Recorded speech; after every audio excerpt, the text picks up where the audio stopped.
Hi friends, வெல்ஃபெட் நானியில் இன்றைக்கி ஒரு சூப்பரான வீடியோ பார்க்க போகிறோம். வாங்க பார்க்கலாம். இன்றைக்கி நம்ம கொசுக்கள் பற்றி தான் பார்க்க போகிறோம். ஏன்டா இந்த கொசு இவ்வளோ தூரம் நம்மளை கடிச்சிட்டே இருக்குது அப்படின்னு நம்ம பார்த்தோம் அப்படின்னா, எல்லா கொசுக்கள் தான் கடிக்காது, பெண் கொசுக்கள் மட்டும்தான் கடிக்குமா. அதுவும் எதுக்காண்டி அப்படின்னா, முட்டைகள் இருக்கு மட்டும்தான் அந்த பெண் கொசு கடிக்குதாம்.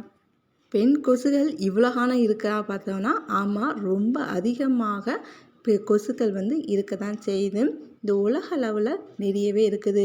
ஒரு சில நாட்டில் மட்டும் இருக்காது. எந்த நாட்டில் அப்படின்னா, அண்டார்டிகா, ஐஸ்லாண்ட், பின்லாண்ட் இந்த மாதிரி இடத்துல கொசுக்கள் அதிகமாக இருக்காது. ஆண் கொசுகள் என்னெல்லாம் சாப்பிடும் அப்படின்னா, இந்த இலை சாறுகள், அடுத்தாப்பில் பழங்கள் இந்த மாதிரி தான் சாப்பிடும். பெண் கொசுகள் முட்டை இடுறதுக்கு மட்டும்தான் நம்மளுடைய இரத்தத்தை உறிஞ்சுது. எந்தெந்த வகையில் கொசுகள் நம்மளை அட்டாக் பண்ணுது அப்படின்னா, நம்ம ரொம்ப மூச்சு வெளியில் விடும்போது அதோட சுவாசம் மூலமாக கூட அந்த கொசுகள் நம்மளை அட்டாக் பண்ணுது. கொசுகளுக்கு ரொம்ப பிடித்த இரத்தமான இரத்த வகைகள் ரொம்பவே பிடிக்கும். அதனால் அவங்கள ரொம்பவே அதிகமாக கடிக்கும். மனிதர்கள் ரொம்பவே அதிகமாக இறக்கிறதுக்கு காரணமாக இந்த கொசுகள் இருக்குது. மலேரியா, டெங்கு இந்த மாதிரியான உயிர் இழப்புகள் ரொம்பவே அதிகமாக இருக்குது உலக அளவில். கொசுக்கள் எங்கே வளரும் அப்படின்னா நீரில் தான் வளரும். அதுலேருந்து தான் முட்டை பொரித்து அதுக்கப்புறம் பறக்கவே ஆரம்பிக்கும். ஒரு கொசு எத்தனை முட்டை இடும் அப்படின்னா 100 முட்டைகள் வரை இடுமாம். கொசுகள் எத்தனை நாட்கள் வரை வாழும் அப்படின்னா 2 வாரம் முதல் 1 மாதம் வரை வாழக்கூடியதாக இருக்குது. கொசுகள் முட்டையிட்டு அதில் புழுக்கள் வர்றதுக்கு 6லேருந்து 7 நாட்களுக்கு அடுத்தாப்பில் கொசுவாக பறக்க ஆரம்பிக்கும்.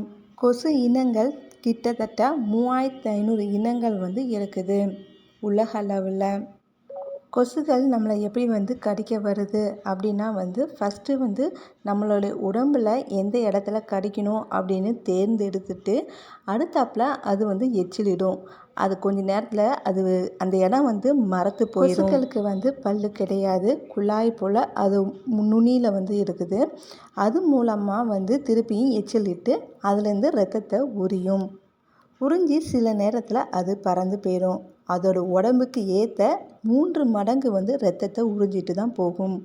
அடுத்து நம்ம உடம்புல கொஞ்ச நேரத்தில் எரிச்சல் கொஞ்சம் லைட்டாக வீங்கியிருக்கும். கொஞ்ச நேரத்தில் ஆனால் சரியாயிடும்.